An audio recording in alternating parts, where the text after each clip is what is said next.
totoo.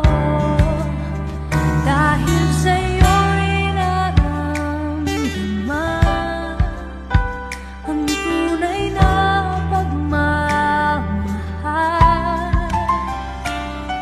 Ibigin kita kahit sino ka man. Ikaw naman ang hinahanap ng puso, ang siyang magbibigay ng saya.